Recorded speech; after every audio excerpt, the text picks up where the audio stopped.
pembelajaran. Sebelum pelajaran kita dalam hati mulai. Selesai. Kembali duduk. Kelas ini dalam keadaan bersih. Tingkatkan selalu kebersihan kita ya. Di kelas utamakan dan di lingkungan sekolah kita ya harus dalam keadaan bersih. Silakan dirapikan dulu bajunya ya, ada yang dikeluarkan misalnya bajunya silakan dirapikan dulu.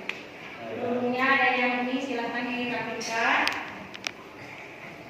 Untuk kehadiran semuanya hadir? Alhamdulillah ya, selalu meningkatkan kedisiplinan kita untuk hadir setiap hari datang ke sekolah dengan tepat waktu ya. Tidak ada yang kesiangan ya. Untuk selanjutnya kita untuk meningkatkan semangat kita belajar, gimana kalau kita menyanyikan lagu Garuda Pancasila? Setuju? Setuju. Silakan.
Silakan dibuka, HP-nya dibuka dulu.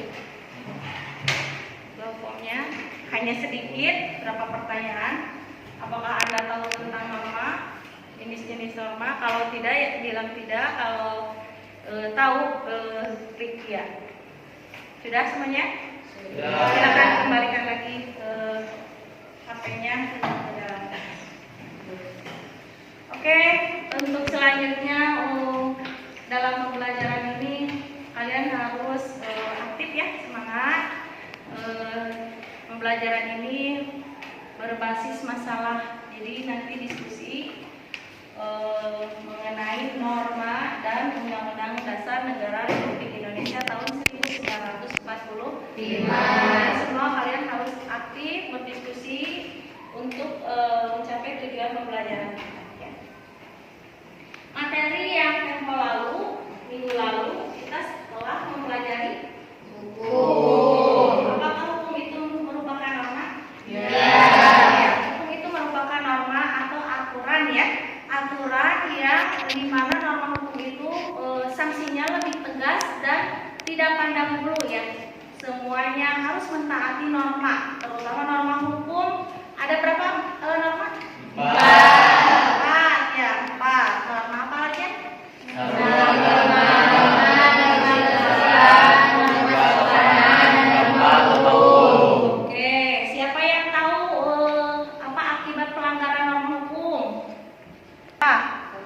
Korupsi bisa dihukum pidana ya, penjara. Oh ya, sekilas saja ya. Capaian pembelajaran kita yaitu pada akhir fase D, peserta didik memiliki kemampuan mengkaji norma dan aturan, hak dan kewajiban sebagai warga negara yang diatur dalam Undang-Undang Dasar Negara Republik Indonesia tahun 1945, serta menyadari pentingnya mematuhi norma dan aturan, menyeimbangkan hak dan kewajiban, mensintesiskan beberapa pendapat yang berbeda dan menjadi kesepakatan bersama, serta menyadari bahwa proses lahirnya kesepakatan harus dilakukan secara demokrasi. Selanjutnya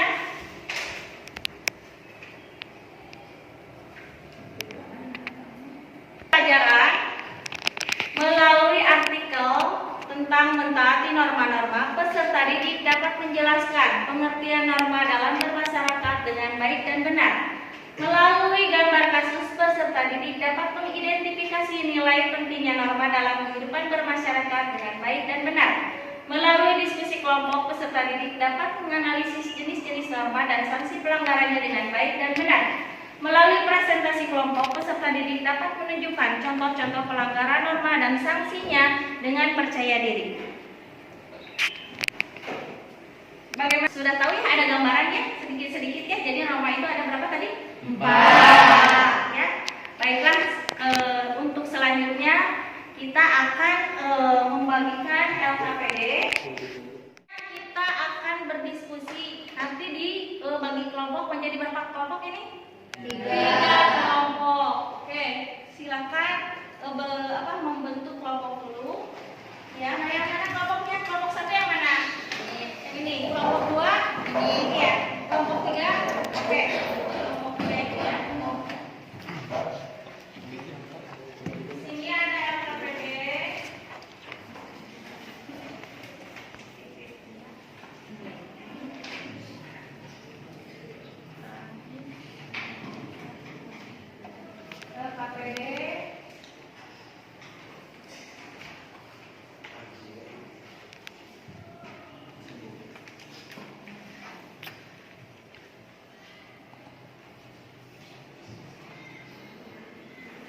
Silakan dibaca dulu artikelnya, semuanya, ya. Baca, silakan dibuka dulu artikelnya. Di situ ada aturan dan macam-macam norma, ya. Pelanggaran norma. Kemudian ada gambar-gambar di situ. Gambar pelanggaran norma hukum, norma kesusilaan, norma kesopanan, dan norma agama. Di situ kalian harus mengamati gambar, kemudian menganalisis gambar tersebut. Silakan. Oke, sudah selesai? Oke, Ibu sekarang mau membagikan penilaian sikap ya. Penilaian sikap. Ini kalian menilai orang lain ya. Ya, jangan menilai diri sendiri, menilai orang lain. Silakan bagikan. Ya. Penilaian sikapnya, jadi menilai orang lain. Kalau sudah, namanya ditilai.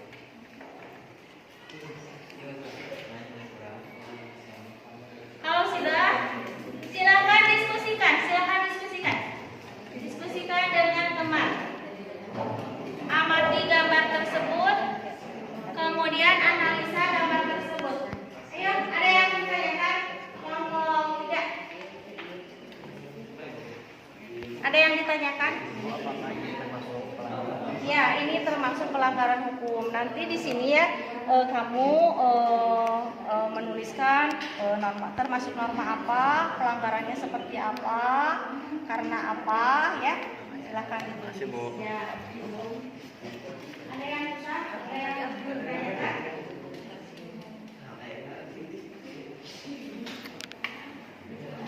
Udah bisa mengerti? Udah mengerti? Ya. Ini kelompok 2 mengerti?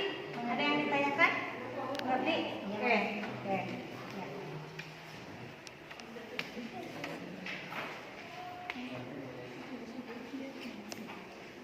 Bisa ya? Bisa? Misalnya ini norma hukum ya. Nah, ini norma agama. Ini apa? Sedang apa misalnya? Menjaga kerukunan antar umat beragama. Ya, di sini ada orang yang memeluk agama Buddha, Hindu, Islam ya. Di sini ada semua ya gambar ini. Coba ya. Nah, ini apa? Norma apa? Termasuk norma apa? Nah, ini kesusilaan ya. Norma susila itu datang dari hati nurani manusia. Ya, ini sama ya, ya. coret-coret. Ini norma kesopanan. Apa ini gambarnya? Orang sedang gendut kepada orang lain. Yang ini? Ini tentang anak yang berbakti kepada orang tua. Oke, ya, ini terciptanya kedamaian dalam keluarga, tentram, damai, aman ya. Nah, itu ya norma kesopanan.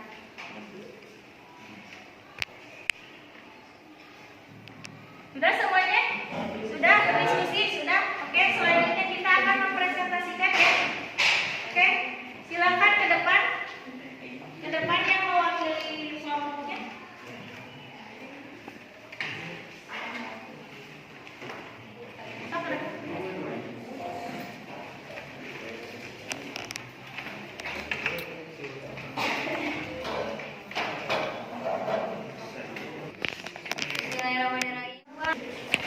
Bismillahirrahmanirrahim. Assalamualaikum warahmatullahi wabarakatuh.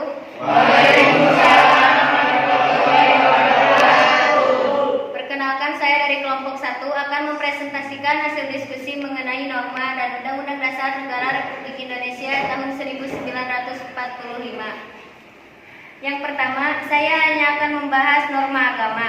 Norma agama merupakan aturan yang bersifat mutlak, tidak dapat ditawar dan dirubah aturannya. Norma agama berisi perintah dan aturan dari Tuhan yang berlaku bagi orang-orang yang meyakini agamanya. Pemeluk agama yang taat atau selalu menjalankan kaidah-kaidah agama akan mendapatkan pahala. Contoh penerapan norma agama: rajin beribadah, menjaga hubungan baik antar umat beragama, membantu orang yang mengalami kesusahan. Sanksi pelanggaran norma agama: sanksi datangnya dari Sang Pencipta yang akan bertanggung jawabkan di yaumil akhir. Silakan lanjutkan. Assalamualaikum warahmatullahi wabarakatuh. Waalaikumsalam warahmatullahi wabarakatuh. Perkenalkan, nama saya Cantika Alfiani Rizky. Saya akan melanjutkan tentang norma kesusilaan. Norma kesusilaan adalah peraturan sosial yang berasal dari hati nurani manusia yang dapat menghasilkan akhlak. Norma kesusilaan berlaku umum bagi seluruh anggota masyarakat. Contoh norma kesusilaan antara lain: tidak boleh menyakiti hati orang lain, harus bertindak adil, selalu berkata jujur, menghindari perasaan iri, dan tidak merasa tinggi atau sombong. Sanksi pelanggaran norma kesusilaan pada umumnya bersifat tidak tegas, misalnya muncul rasa penyesalan di kemudian hari, bersalah, tertekan, tidak tenang, gelisah, dan malu, sehingga akan mempengaruhi mental pelaku pelanggaran. Assalamualaikum warahmatullahi wabarakatuh. Waalaikumsalam warahmatullahi wabarakatuh. Perkenalkan, nama saya Rani Nursi Rahayu. Saya akan melanjutkan tentang norma kesopanan.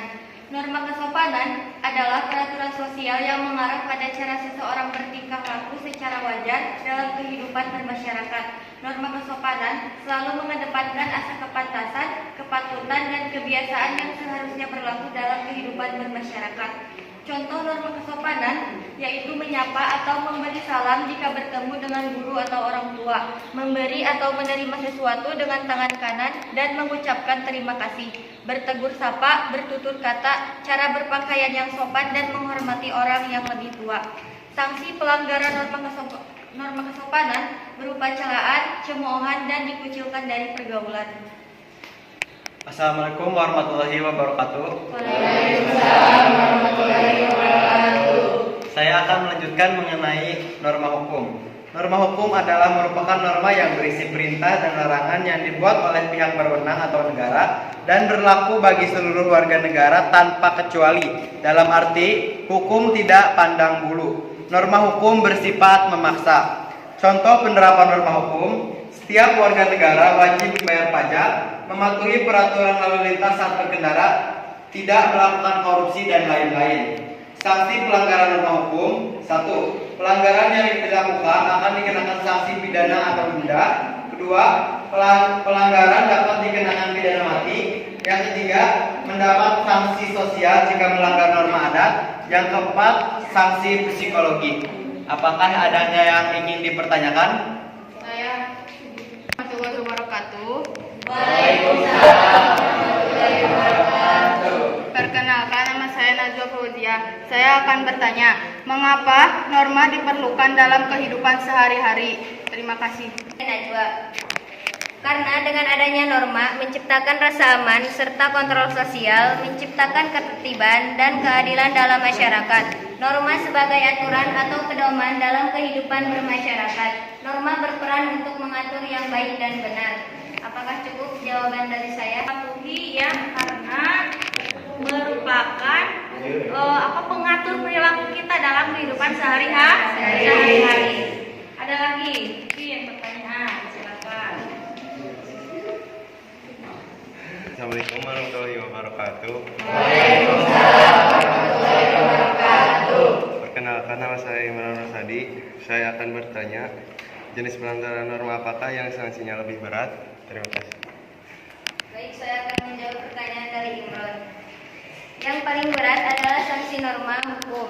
Karena norma hukum sanksinya lebih tegas dan tidak pandang bulu, yaitu sanksi pidana berupa penjara. Terima kasih.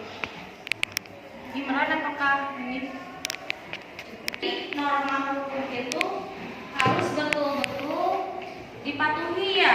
Karena berakibat fatal kalau kita tidak mematuhi ya, kan mungkin kalau terlalu berat apa yang dilakukan kita, perilaku yang melanggar norma hukum akan dipenjara ya. Karena sanksi dari norma hukum adalah jelas dan tegas. Mengerti semuanya? Gambar norma agama. Gambar tersebut menunjukkan tentang hidup rukun dan tentram serta tidak membeda-bedakan dan termasuk ke norma agama. Saya akan menganalisis gambar norma kesusilaan, menampilkan perilaku yang kurang baik dengan mencoret-coret baju, termasuk pelanggaran norma kesusilaan. Saya akan menganalisis tentang norma kesopanan. Di gambar tersebut memperlihatkan hidup rukun, tentram, dan damai dalam keluarga, menghormati kedua orang tua dan orang tua menyayangi anaknya. Selanjutnya saya akan menganalisis gambar norma hukum. Gambar tersebut terlihat 3 orang siswi yang sedang melanggar peraturan norma hukum, yaitu mengendarai motor berboncengan 3 orang dan tidak menggunakan helm. Apakah ada yang ingin bertanya? Perkenalkan, nama saya Dilang Usmana. Saya mau bertanya, pada artikel di atas mengenai pelanggaran norma apakah itu dengan mencoret-coret baju seragam, apakah tindakan tersebut pantas dilakukan oleh seorang siswa? Baik, saya akan menjawab pertanyaan dari Dedang. Tentu saja tindakan tersebut merupakan perilaku tidak terpuji, bahkan mendekati tindakan anarkis, memancing kericuhan, dan melanggar norma kesusilaan. Apakah cukup? Terima kasih. Apakah ada yang ingin bertanya? Perkenalkan, nama saya Calita Sipa Melviani. Saya ingin bertanya, adakah pelanggaran norma yang sering terjadi di lingkungan sekolah kita? Saya ingin menjawab pertanyaan dari Calita. Apakah ada pelanggaran yang terjadi di sekolah? Jawabannya tentu ada. Contohnya, 1. Tidak mematuhi tata tertib. Yang kedua, memakai baju seragam dan tidak memakai atribut yang lengkap. Yang ketiga, berkendara melebihi muatan, misalnya 1 motor per 3 sehingga melanggar norma-norma yang berlaku di lalu lintas.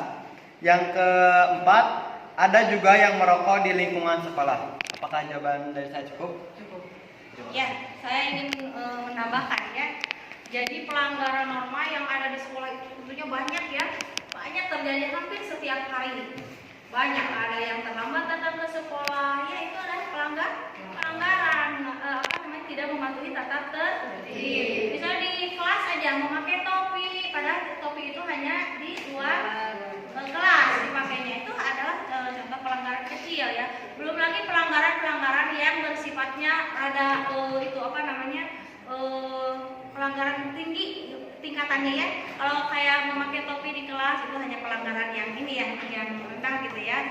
Nah, kalau seperti itu, seperti misalnya di lingkungan sekolah merokok atau lebih tinggi lagi minuman-minuman keras itu nggak boleh ya.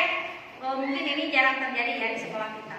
Ya mungkin itu saja. Ada yang mau menanggapi lagi? Ada menanggapi lagi? Cukup presentasinya? Ya. Wassalamualaikum warahmatullahi wabarakatuh. Warahmatullahi wabarakatuh.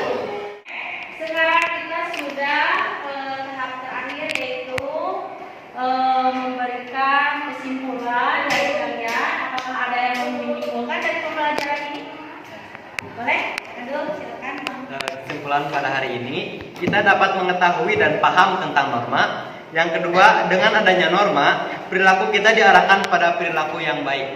Terima kasih. Ya. Ada lagi yang mau menyimpulkan? Ibu? Sekarang kita tahap selanjutnya yaitu asesmen terakhir ya, dengan metode yang sudah diberikan sama Ibu linknya. Silakan buka dulu HP-nya.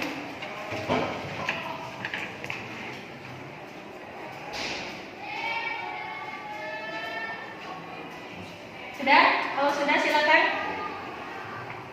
amankan lagi HP-nya. Untuk yang terakhir penilaian pedagogik ya, Ibu sudah membuat ini. Silakan dikerjakan dulu. Kerjakan dulu ininya soalnya.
Silakan diisi dulu ya. Oh, itu ada norma di lingkungan sekolah bagaimana, di lingkungan rumah bagaimana, di lingkungan masyarakat bagaimana. Kalau sudah dikumpulkan. Sudah? Ya.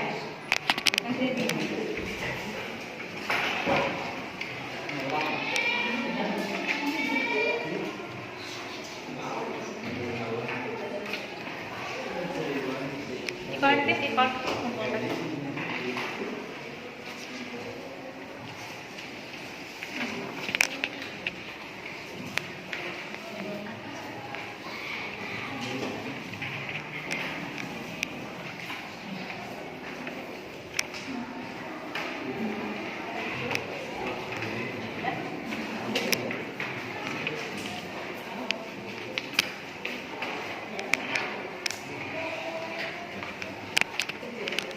Oke, itu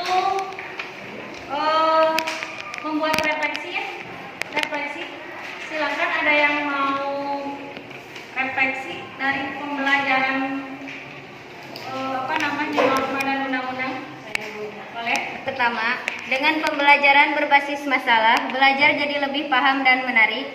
Yang kedua, dapat mengenal jenis-jenis norma dan pelanggarannya. Yang ketiga, mengetahui perilaku-perilaku yang bertentangan dengan norma. Terima kasih.